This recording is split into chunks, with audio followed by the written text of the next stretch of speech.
साथियों, आप सभी का बहुत बहुत स्वागत है एक और नए वीडियो में। तो आज हम लोग लेके आए हैं बिहार डीएलएड का सामाजिक विज्ञान यानी जीएस पोर्शन का आपका जो है मोस्ट वीवीआई क्वेश्चंस लेके आए हैं। देखिए, यहाँ से आपके सवाल काफ़ी ज़्यादा रिपीटेड देखने को मिलते हैं, तो वीडियो बहुत ज़्यादा इंपॉर्टेंट रहने वाली है। वीडियो के एंड तक बने रहिए और आप भी खुद से जवाब देने की कोशिश कीजिएगा, ठीक है। और ये भी हमें लास्ट में बताइएगा कि आप कितना हल कर पाए खुद से। चलिए हम लोग शुरू करते हैं पहले वीडियो से। बहुत बढ़िया। तो देखिए, पहला वीडियो है कि गांधी जी ने साबरमती आश्रम की स्थापना किस वर्ष की? 1895, 1900 या 1915 या 1916? तो देखिए, यहाँ पे आप देख सकते हैं कि ये साबरमती आश्रम है, ठीक है। इसकी स्थापना महात्मा गांधी जी ने की थी। तो महात्मा गांधी जी ने इसकी स्थापना कब की थी? तो 1915 में की थी। कब की थी? 1915। इस सवाल का सही आंसर हो जाएगा। वहीं बात कर लेते हैं, महात्मा गांधी जो दक्षिण अफ्रीका गए थे तो वहाँ से वापस आए थे 9 जनवरी 1915 को आए थे। कब आए थे? 9 जनवरी 1915 को आए थे। वहाँ से आने के बाद उन्होंने कहाँ पे? अहमदाबाद में साबरमती आश्रम की स्थापना की थी, ठीक है। ये आपको याद रखना है। उसके बाद उन्होंने चंपारण में 1917 में चंपारण सत्याग्रह किया था। यहाँ पे किसानों को उनका अपना हक दिलाया था। और यहीं रविंद्रनाथ टैगोर जी ने गांधी जी को महात्मा की उपाधि दी थी। किसकी उपाधि थी? महात्मा की उपाधि उन्हें चंपारण सत्याग्रह में ही दिया गया था, ठीक है। ये भी आपको याद रखना है। चलिए आगे बढ़ते हैं। अगला सवाल है कि झारखंड राज्य का गठन कब हुआ था? 1 नवंबर 2000, 9 नवंबर 2000, 15 नवंबर 2000 या 15 नवंबर 2001? तो गाइस बताइएगा क्या हो जाएगा इस सवाल का सही आंसर। देखिए, आप लोग के लिए हम लोग जो थोड़ा सा एक्सप्लेनेशन करते हैं। अगर अच्छा लगता है तो आप कमेंट बॉक्स में लिखिएगा कि एक्सप्लेनेशन करना सही है या फिर एक्सप्लेनेशन उतना नहीं करें, बताइए। तो देखिए, इस सवाल का सही आंसर क्या हो जाएगा? झारखंड राज्य का गठन हुआ था 15 नवंबर 2000 को, ठीक है। 15 नवंबर 2000 इस सवाल का सही आंसर हो जाएगा। वहीं हम लोग बात कर लेते हैं कि जब बिहार जब अलग हुआ था बंगाल से 22 मार्च 1912 को हुआ था। कब हुआ था? 22 मार्च 1912 को बिहार बंगाल से अलग हुआ था। तो उस समय बिहार, झारखंड और उड़ीसा ये तीनों बिहार के ही अंग थे, ठीक है। लेकिन बिहार में से फिर 1 अप्रैल 1936 ईस्वी को उड़ीसा भी अलग हो गया, ठीक है। उड़ीसा अलग हो गया, बचा कौन? झारखंड और बिहार बचा। लास्ट में झारखंड जो है 15 नवंबर 2000 को ये भी अलग हो गया। तो अभी बिहार सिर्फ बचा हुआ ये वाला भाग, ठीक है। चलिए आगे बढ़ते हैं। अगला सवाल है कि भारत में अत्यंत विनाशकारी भूकंप आया था, ठीक है। भारत नहीं, हालांकि बोला जाए तो बिहार में आया था, ठीक है। बिहार में अत्यंत विनाशकारी जो भूकंप आया था वो कब आया था? 1934 में, 1948 में, 1967 में या 1990 में? बताइएगा क्या हो जाएगा इस सवाल का सही आंसर। तो देखिए, यहाँ पे इस सवाल का सही आंसर है ऑप्शन ए, 1934 ईस्वी में आया था, ठीक है। 1934 ईस्वी में। वहीं बात कर लेते हैं, गुजरात के कच्छ में एक बार भूकंप आया था, ठीक है। 2001 में आया था। बहुत ही खतरनाक भूकंप आया था 2001 में। वहीं बात कर लेते हैं हम लोग कि भूकंप को किससे मापा जाता है। तो यहाँ पे आप देख सकते हैं, ये जो मशीन है इसको हम लोग सिस्मोग्राफ कहते हैं, ठीक है। सिस्मोग्राफ की सहायता से भूकंप की तीव्रता को मापा जाता है। वहीं भूकंप के आने के आधार पर भूकंप को 5 जोनों में बांटा गया है। जोन 1, जोन 2, जोन 3, जोन 4 और जोन 5। इसमें जो सबसे ज़्यादा खतरनाक होता है वो जोन 5 होता है, ठीक है। जोन 5 सबसे अधिक खतरनाक होता है। वहीं जोन 1 जो होता है, जोन 1 ये सबसे कम खतरनाक होता है, ठीक है। चलिए बहुत बढ़िया, आगे बढ़ते हैं। अगला सवाल है कि मनरेगा के अंतर्गत ग्रामीण मजदूरों के साल में कम से कम कितने दिनों के लिए रोजगार देने की व्यवस्था है? तो देखिए, मनरेगा जो है इसकी शुरुआत किसने की थी? महात्मा गांधी जी ने की थी, ठीक है। मनरेगा की शुरुआत। तो इसमें लोगों को, ग्रामीण मजदूरों को कम से कम कितने दिनों का रोजगार देने का व्यवस्था है? तो इस सवाल का सही आंसर हो जाएगा ऑप्शन ए, 100 दिनों का, ठीक है। चलिए आगे बढ़ते हैं। अगला सवाल है, विश्व व्यापार संगठन WTO यानी वर्ल्ड ट्रेड ऑर्गेनाइजेशन की स्थापना कब हुई थी? ठीक है, 1992, 1993, 1994 या 1995?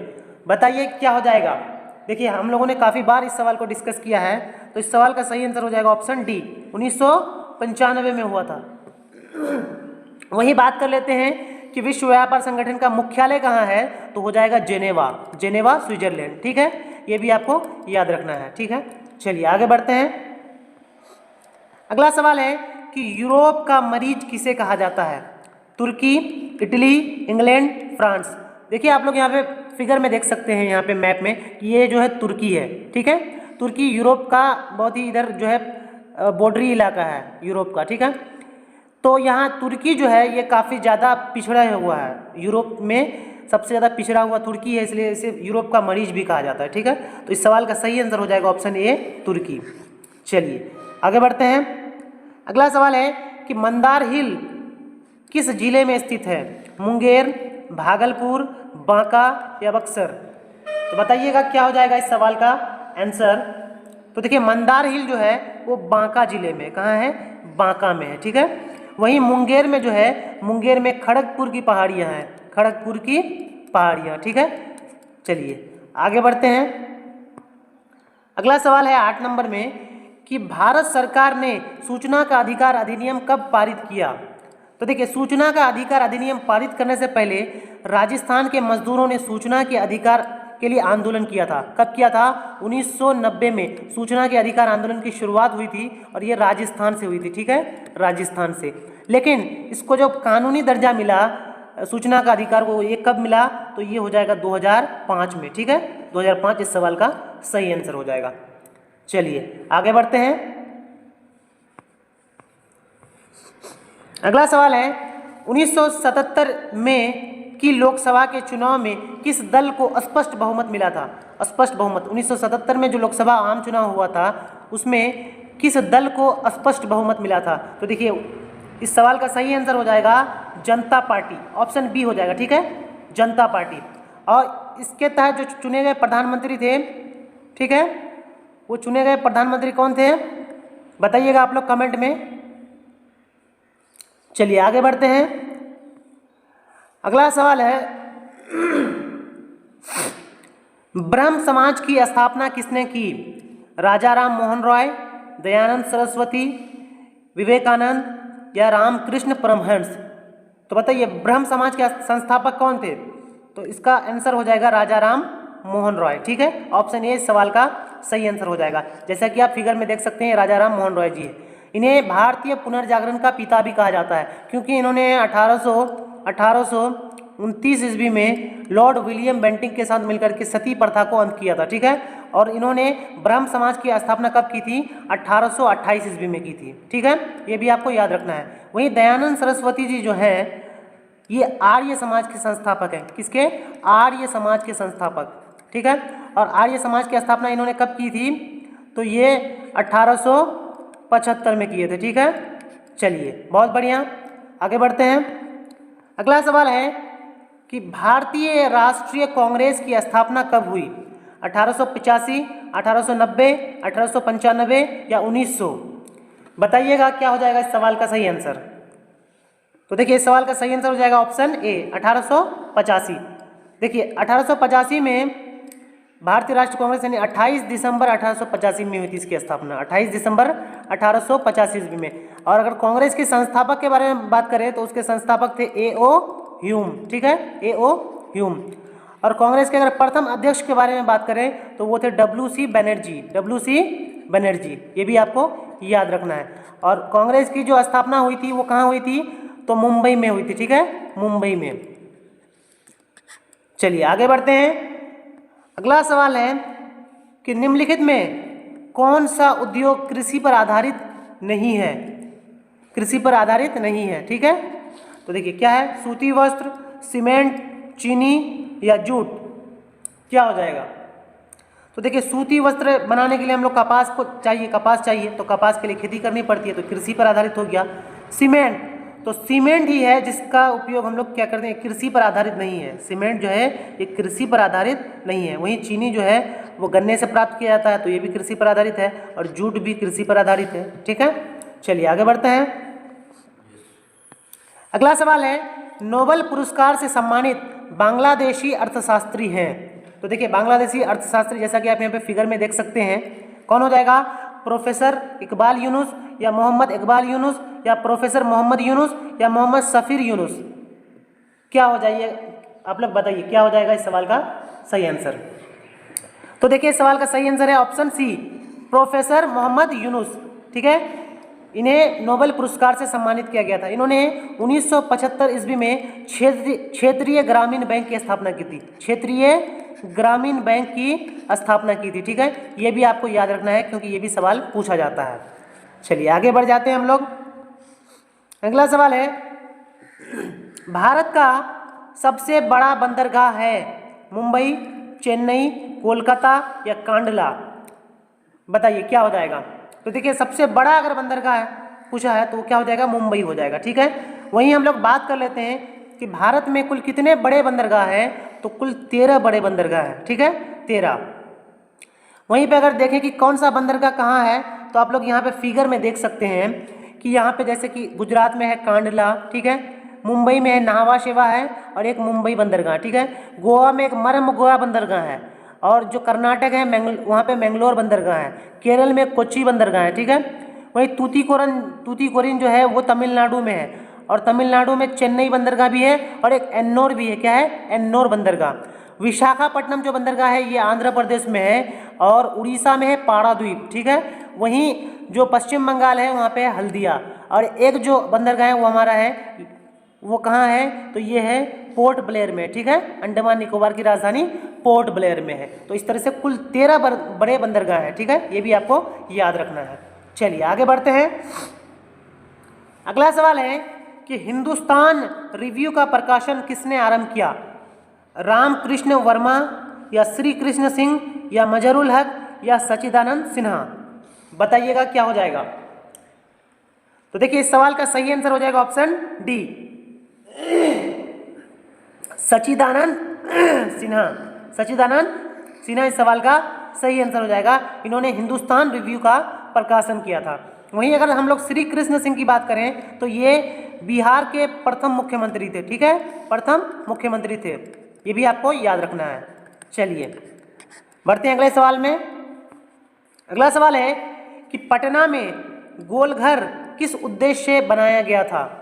सैनिक रखने के लिए या अस्त्र शस्त्र रखने के लिए या अनाज रखने के लिए या पूजा करने के लिए? बताइए क्या हो जाएगा। तो देखिए आप लोग यहाँ पे देख सकते हैं फिगर में, ये है पटना का गोलघर। ठीक है, किसने इन्हें रियल में देखा है आप लोग जो है कमेंट कीजिएगा। ठीक है, देखिए इसकी स्थापना जो हुई थी वो कब हुई थी? 1786 ईस्वी में हुई थी, यानी 1786 ईस्वी में इसे बनाया गया था। और इसे किस लिए बनाया गया था? तो अनाज रखने के लिए। ठीक है, अनाज रखने के लिए। इस सवाल का सही आंसर हो जाएगा ऑप्शन सी। चलिए आगे बढ़ते हैं। अगला सवाल है, नेपा नगर प्रसिद्ध है चीनी के लिए, सीमेंट के लिए, अखबारी कागज के लिए या सूती कपड़ों के लिए? तो देखिए नेपा नगर के बारे में बात करें तो ये मध्य प्रदेश में है। कहाँ पे है? मध्य प्रदेश में है। और ये किस चीज़ के लिए फेमस है? तो अखबारी कागज के लिए, यानी ऑप्शन सी इस सवाल का सही आंसर हो जाएगा, अखबारी कागज के लिए। चलिए आगे बढ़ते हैं। अगला सवाल है कि भारतीय जनता पार्टी का चुनाव चिन्ह क्या है? हाथ का पंजा, कमल का फूल, गेंदा का फूल या चक्र? तो देखिए भारतीय जनता पार्टी किस पार्टी को कहते हैं? बीजेपी को कहते हैं। ठीक है, बीजेपी, भारतीय जनता पार्टी। और इसका जो चुनाव चिन्ह है वो आप लोगों को पता ही होगा, क्या है? कमल का फूल है। ठीक है, कमल का फूल। बात कर लेते हैं कि भारतीय जनता पार्टी की स्थापना कब हुई थी, तो हो जाएगा 1980। 1980 में इसकी स्थापना हुई थी और अटल बिहारी वाजपेयी ने, ठीक है, वाजपेयी को इनका संस्थापक माना जाता है। ठीक है, अटल बिहारी वाजपेयी को। चलिए आगे बढ़ते हैं। अगला सवाल है 19 नंबर में, इनमें से कौन सी प्राकृतिक आपदा नहीं है? प्राकृतिक आपदा नहीं है। प्राकृतिक नहीं है इसका मतलब क्या होगा? मानव जनित होगा। तो देखिए आतंकवाद, सुनामी, बाढ़ या भूकंप? तो देखिए भूकंप भी प्राकृतिक है, बाढ़ भी प्राकृतिक है, सुनामी भी प्राकृतिक है। तो आतंकवाद जो होगा वो मानव जनित हो जाएगा, यानी ये प्राकृतिक नहीं है। ठीक है, चलिए आगे बढ़ते हैं। अगला सवाल है, जवाहर रोजगार योजना लागू हुई कब? 1988, 1989, 1990 या 1991? बताइएगा क्या हो जाएगा इस सवाल का सही आंसर। तो देखिए जवाहर रोजगार योजना की शुरुआत की गई थी 1989 ईस्वी में। ठीक है, 1989। चलिए आगे बढ़ते हैं। अगला सवाल है कि मानव पूंजी के घटक हैं, मानव पूंजी के घटक हैं, यानी मानवीय पूंजी हमें अगर विकसित करना है तो कौन कौन चीज़ों की आवश्यकता होगी? देखिए पहला है ज्ञान, तो ज्ञान भी जरूरी है मानवीय पूंजी के लिए, कौशल भी जरूरी है, अनुभव भी जरूरी है। इसका मतलब ये सारे ऑप्शन सही हैं, तो हो जाएगा इनमें सभी हो जाएगा। ठीक है, इनमें सभी हो जाएगा। चलिए आगे बढ़ते हैं। अगला है, भारत में कितने राष्ट्रीयकृत बैंक हैं? राष्ट्रीयकृत को हम लोग बोलते हैं सरकारी बैंक। क्या बोलते हैं? सरकारी बैंक। कितने सरकारी बैंक हैं? तो चलिए हम लोग पहले जान लेते हैं कितना, 14 है या 19 है या 20 या 27। तो देखिए भारत में व्यावसायिक बैंकों का राष्ट्रीयकरण 2 बार हुआ। कितना बार हुआ? 2 बार। एक बार हुआ 1969 में। 1969 में 14 बैंकों का राष्ट्रीयकरण हुआ। कितनों का? 14 का। उसके बाद एक बार फिर हुआ 1980 में, उस समय हुआ कुल 6 बैंकों का राष्ट्रीयकरण। तो कुल मिला के हो गया 20 राष्ट्रीयकृत बैंक। लेकिन इसमें से एक बैंक जो है वो मर्ज कर दिया गया है, तो अभी कितने बैंक बचे हैं? कुल 19 बैंक बचे हैं, 19 राष्ट्रीयकृत बैंक। यानी सवाल का सही आंसर हो जाएगा ऑप्शन बी। ठीक है, चलिए बहुत बढ़िया, आगे बढ़ते हैं। अगला सवाल है कि लिच्छवी गणतंत्र भारत के किस राज्य में अवस्थित था? बिहार, राजस्थान, महाराष्ट्र या त्रिपुरा? तो देखिए लिच्छवी गणतंत्र क्या है? विश्व का सबसे पहला गणतंत्र माना जाता है। गणतंत्र का मतलब एक ऐसी जगह थी लिच्छवी जहाँ पे लोगों का शासन था, यानी लोगों के द्वारा ही राजा का चुनाव किया जाता था। ठीक है, तो देखिए ये भारत के बिहार में स्थित था। कहाँ था? बिहार में। हमें गर्व करनी चाहिए कि हमारे बिहार में सबसे पहला गणतंत्र था। ठीक है, ये भी कहाँ पे? तो वैशाली जिले में। ठीक है, वैशाली जिले में लिच्छवी गणतंत्र था। ठीक है, चलिए आगे बढ़ते हैं। अगला सवाल है कि अंतर्राष्ट्रीय श्रमिक संगठन की स्थापना किस वर्ष हुई थी? 1917, 1919, 1921? देखिए ऑप्शन डी यहाँ पे छूटा हुआ है। ठीक है, तो चलिए आप लोग बताइए क्या हो जाएगा। तो देखिए अंतर्राष्ट्रीय श्रमिक संगठन की जो स्थापना हुई थी वो 1919 में हुई थी। ठीक है, चलिए अगले सवाल में बढ़ते हैं। अगला सवाल है कि 16वीं लोकसभा में महिला सदस्यों की संख्या कितनी है? देखिए 16वीं जो लोकसभा चुनाव हुआ था वो कब हुआ था? 2014 में हुआ था। ठीक है, 2014 में। तो बोला है कि इसमें महिला सदस्यों की संख्या कितनी थी? 62, 63, 65 या 67? तो क्या हो जाएगा? 62 हो जाएगा। ठीक है, 62। आप लोग बताइएगा कि 16वीं लोकसभा चुनाव में किस पार्टी को बहुमत मिली थी? ठीक है, चलिए आगे बढ़ते हैं। अगला सवाल है कि निम्न में कौन सी विदेशी ब्रांड नहीं है? Hyundai, Toyota, Ford? एक ऑप्शन शायद के नीचे होगा, हाँ यहाँ पे टाटा। ठीक है, तो आप लोग बताइएगा क्या हो जाएगा इस सवाल का सही आंसर। ठीक है, ऑप्शन डी में क्या है? टाटा है। ठीक है, तो बताइए क्या हो जाएगा। तो देखिए हुंडई भी ये विदेशी ब्रांड है, टोयोटा भी विदेशी ब्रांड है, फोर्ड भी विदेशी ब्रांड है। तो यहाँ पे जो टाटा है, टाटा अपने जो भारत का है। ठीक है, तो ये अपने भारत का कंपनी है। वहीं बात कर लेते हैं कि टाटा आयरन एंड स्टील की स्थापना कब हुई थी? तो ये हो जाएगा 1907 ईस्वी में हुई थी। ठीक है, जमशेदजी टाटा के द्वारा इसकी स्थापना कराई गई थी। चलिए आगे बढ़ते हैं। अगला सवाल है कि सर्वाधिक वर्षा होती है कहाँ पे? पूर्णिया में या चेरापूंजी में या कोच्चि में या मौसिनराम में? तो आप लोगों को भी पता होगा कि सर्वाधिक वर्षा वाला जो स्थान है वो है मौसिनराम। क्या है? मौसिनराम है, और ये मेघालय राज्य में स्थित है। ठीक है, मेघालय में। वहीं अगर बिहार में सबसे अधिक वर्षा वाला स्थान पूछे, बिहार में सबसे अधिक वर्षा वाला स्थान पूछे, तो अपना प्यारा किशनगंज हो जाएगा। क्या हो जाएगा? अपना प्यारा किशनगंज हो जाएगा। ठीक है, वहीं पे अगर सबसे गर्म स्थान के बारे में बात करें तो सबसे गर्म स्थान जो है भारत में वो है चूरू, राजस्थान में। कहाँ पे है? चूरू, राजस्थान राज्य में है। ठीक है, राजस्थान राज्य में। वहीं अगर सबसे कम वर्षा वाले जगह की बात करें तो वो है द्रास। कहाँ है? द्रास, जो कि लद्दाख में है। यहाँ पे सबसे कम बारिश होती है। ठीक है, चलिए आगे बढ़ते हैं। अगला सवाल है कि ग्राम कचहरी का प्रधान कौन होता है? पंच या सरपंच या प्रमुख या न्याय मित्र? तो देखिए ग्राम कचहरी में कौन प्रधान होता है? तो सवाल का सही आंसर हो जाएगा ऑप्शन बी, सरपंच होता है। ठीक है, वहीं ग्राम पंचायत का अगर प्रधान की बारे में बात करें, ग्राम पंचायत का प्रधान, तो बताइएगा आप लोग क्या हो जाएगा? तो मुखिया हो जाएगा। क्या हो जाएगा? मुखिया। ठीक है, चलिए आगे बढ़ते हैं। अगला सवाल है कि लोकतंत्र जनता के द्वारा और जनता के लिए शासन है, यह कथन किसने कहा? अरस्तु, जॉर्ज वाशिंगटन या अब्राहम लिंकन या लॉर्ड ब्राइस? चलिए, तो देखिए इस सवाल का सही आंसर क्या हो जाएगा, अब्राहम लिंकन हो जाएगा। ठीक है, अब्राहम लिंकन ने कहा था। चलिए आगे बढ़ते हैं। अगला सवाल है कि कागज का आविष्कार किस देश में हुआ, चीन या जर्मनी, जापान या रोम? बताइए क्या हो जाएगा। तो कागज का जो आविष्कार हुआ था वो सबसे पहला देश था चीन। ठीक है, ऑप्शन ए इस सवाल का सही आंसर है। चलिए 31वां सवाल में चलते हैं। 31वां सवाल में पूछा गया है कि 16वीं लोकसभा का चुनाव किस वर्ष हुआ था, 2012, 2013, 2014 या 2015? तो देखिए 16वीं जो लोकसभा चुनाव है वो 2014 में हुआ था, 2014 में। वहीं 2019 में 15वीं लोकसभा चुनाव हुआ था। ठीक है, सॉरी 17वीं, कौन सा हुआ था, 17वीं हुआ था। और जो 2024 में हुआ वो कौन सी लोकसभा चुनाव है, तो वो 18वीं है। ठीक है, ये भी आपको याद रखना है। चलिए आगे बढ़ते हैं। अगला है 32 नंबर में कि सेफ्टी लैंप का आविष्कार किसने किया। देखिए ये आप जैसे कि आप फिगर में देख सकते हैं सेफ्टी लैंप है। ठीक है, सेफ्टी लैंप का बेसिकली उपयोग कहाँ किया जाता है, कोयले की खदानों में। पहले कोयले की खदानों में ऐसी जो आग लेके जाया जाता था तो उससे खतरा होता था कि कहीं कोयले में आग ना लग जाए, लेकिन बाद में इस तरह का जो लैंप लाया गया तो ये सेफ्टी होता था, यानी इसमें आग बाहर नहीं निकल पाती थी। ठीक है, तो इसका आविष्कार किसने किया, तो इस सवाल का जो सही आंसर हो जाएगा वो क्या हो जाएगा, हेम्फ्री डेवी। क्या हो जाएगा, हेम्फ्री डेवी ने किया था सेफ्टी लैंप का आविष्कार। वहीं जेम्स हारग्रीव्स जो है इन्होंने किसका आविष्कार किया था, तो स्पेनिंग जेनी का आविष्कार किया था। किसका, स्पेनिंग जेनी का आविष्कार किया था। स्पेनिंग जेनी जो है वो क्या चीज़ है, तो वो बेसिकली टेक्सटाइल मशीन है, कपड़ों की बुनाई का एक मशीन है। वहीं जॉन के जो यहाँ पे दिया है ऑप्शन डी में, इन्होंने किस चीज़ का आविष्कार किया था, तो जॉन के ने किस चीज़ का आविष्कार किया बताइएगा।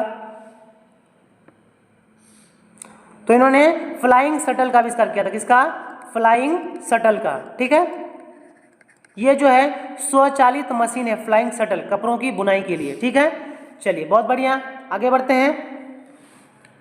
अगला है कि यंग यूरोप का संस्थापक कौन था, मेजनी, विक्टर इमैनुअल या गैरीबाल्डी या मुसोलिनी? तो देखिए यंग यूरोप की जो स्थापना की थी वो मेजनी ने की थी। किसने की थी, मेजनी ने। इन्होंने दो संस्थाएं बनाई थी, एक यंग यूरोप और दूसरा यंग इटली। ठीक है, यंग इटली जो बनाई थी तो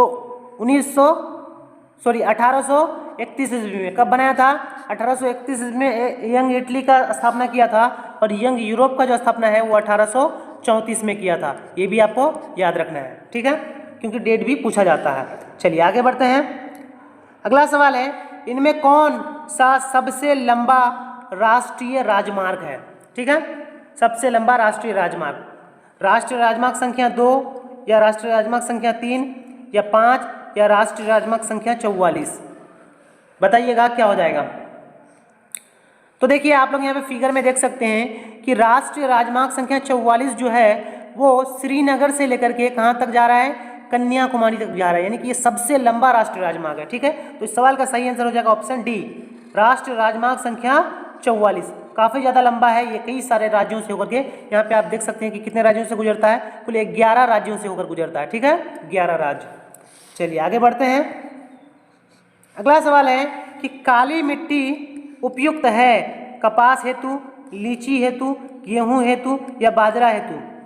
तो देखिए काली मिट्टी का दूसरा नाम ही है कपासी मिट्टी। क्या है, कपासी मिट्टी, यानी ये कपास के लिए काफ़ी ज़्यादा उपयुक्त माना जाता है। तो इस सवाल का सही आंसर हो जाएगा ऑप्शन ए। ठीक है, काली मिट्टी का जो दूसरा नाम है वो है रेगूर मिट्टी। क्या नाम है, रेगूर मिट्टी नाम है। ठीक है, काली मिट्टी का जो सबसे अधिक विस्तार है वो है महाराष्ट्र में। कहाँ है, महाराष्ट्र में है, और महाराष्ट्र में ही सबसे ज़्यादा कपास की खेती की जाती है।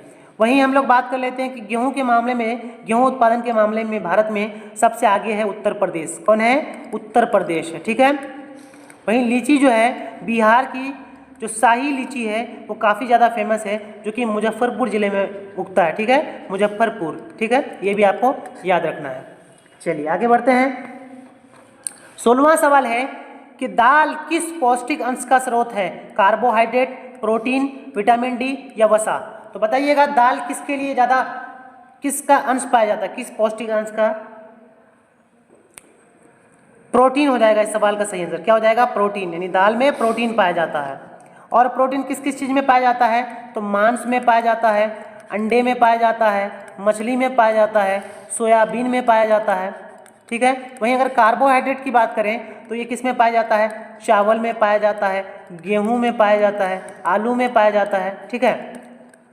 और विटामिन डी हमें कहाँ से प्राप्त होता है? तो ये सूर्य प्रकाश से प्राप्त होता है। ठीक है, सूर्य प्रकाश से। चलिए आगे बढ़ते हैं। अगला सवाल है 37 नंबर में कि भारत में योजना आयोग का गठन कब किया गया था? 15 मार्च 1950 या 15 सितंबर 1950 या 15 अक्टूबर 1951 या इनमें से कोई नहीं। तो देखिए योजना आयोग का गठन 15 मार्च 1950 में किया गया था। ठीक है, 15 मार्च 1950। और इसी योजना आयोग के तहत भारत में कुल 12 पंचवर्षीय योजनाएं चली थी। 12 पंचवर्षीय योजनाएं चली थी। बाद में योजना आयोग को भंग करके नीति आयोग बनाया गया। नीति आयोग का गठन 1 जनवरी 2015 से किया गया। 1 जनवरी 2015 को नीति आयोग का गठन किया गया। और नीति आयोग का जो अध्यक्ष होता है वो प्राइम मिनिस्टर होता है, यानी प्रधानमंत्री होता है। ठीक है, चलिए अगले सवाल में बढ़ते हैं। अगला सवाल है कि कार्ल मार्क्स का जन्म कहाँ हुआ था? जर्मनी, इंग्लैंड, फ्रांस या पोलैंड? तो देखिए कार्ल मार्क्स का जन्म कहाँ हुआ था? जर्मनी में हुआ था। ठीक है, जर्मनी के राइन राज्य के ट्रियर नगर में हुआ था। ठीक है, जर्मनी में। वहीं बात कर लेते हैं, कार्ल मार्क्स को जो है वो समाजवादी का जनक कहा जाता है। समाजवादी का जनक कहा जाता है, वैज्ञानिक समाजवाद का जनक। कार्ल मार्क्स ने रूस की क्रांति में काफ़ी ज़्यादा महत्वपूर्ण योगदान निभाया था। ठीक है, चलिए आगे बढ़ते हैं। अगला सवाल है कि पीतल बनाया जाता है। देखिए पीतल एक मिश्र धातु है, तो किससे बनाया जाता है? तांबे से या जस्ते से या तांबा और जस्ता दोनों से या तांबा, जस्ता और टीन से? तो देखिएगा दो तरह का मिश्र धातु आपको पूछा जाता है। एक पूछा जाता है पीतल, एक पीतल पूछा जाता है, पीतल, और दूसरा पूछा जाता है कांसा। क्या पूछा जाता है? कांसा। तो आपको कैसे याद रखना है? तो देखिए कांसा को आपको याद रखना है कूसन। क्या याद रखना है? कूसन। और पीतल को याद रखना है कूजन। क्या याद रखना है? कूजन। तो कूसन मतलब क्या हो गया? Cu से हो गया कॉपर और Sn से हो जाएगा टीन, यानी कॉपर और टीन का मिश्र धातु होता है कांसा। और वहीं जो पीतल होता है यानी Cu मतलब कॉपर और Zn मतलब जिंक। तो पीतल जो होता है वो कॉपर और जिंक मतलब जस्ता, कॉपर और जस्ता यानी तांबा और जस्ता का मिश्र धातु होता है। तो ऑप्शन सी इस सवाल का सही आंसर हो जाएगा। पीतल का मिश्र धातु क्या है? तांबा और जस्ता है। ठीक है, चलिए आगे बढ़ते हैं। हमारे इस सेशन का अंतिम सवाल है 40वां सवाल। इनमें से कौन सी प्राथमिक ऊर्जा नहीं है? तो देखिए प्राथमिक ऊर्जा क्या होता है? जिनसे हम डायरेक्ट ऊर्जा प्राप्त कर लेते हैं। तो देखिए प्राकृतिक गैस, इनसे हम डायरेक्ट ऊर्जा प्राप्त कर लेते हैं, पेट्रोलियम से भी कर लेते हैं, कोयला से भी कर लेते हैं। लेकिन विद्युत हमें पहले उत्पादन करना पड़ता है। ठीक है, दूसरे ऊर्जा का खपत करके विद्युत उत्पादन किया जाता है, उसके बाद फिर विद्युत का उपयोग करते हैं। तो ये प्राथमिक ऊर्जा स्रोत नहीं है, यानी इस सवाल का सही आंसर हो जाएगा विद्युत। ठीक है, विद्युत हो जाएगा। देखिए आज के सेशन में हम लोगों ने कुल 40 सवाल को देखा और उसमें से आपका कितना सही हुआ, आप खुद से कितना हल कर पाए, आप हमें कमेंट बॉक्स में जरूर बताइएगा। दोस्तों आप लोग कमेंट नहीं करते हैं, कमेंट कीजिएगा, हम लोगों को मोटिवेशन मिलता है। ठीक है, वीडियो को लाइक कीजिएगा। और भी बहुत सारी वीडियोस चैनल में डली हुई हैं, आप उन्हें भी देख सकते हैं। और हमारे चैनल के साथ जुड़ने के लिए हमें सब्सक्राइब कर लीजिए, क्योंकि और भी वीडियोज़ आते रहेंगी आपकी तैयारी को जो पूरा कराना है। ठीक है, चलिए मिलते हैं अगले वीडियो में, तब तक के लिए जय हिंद, जय भारत।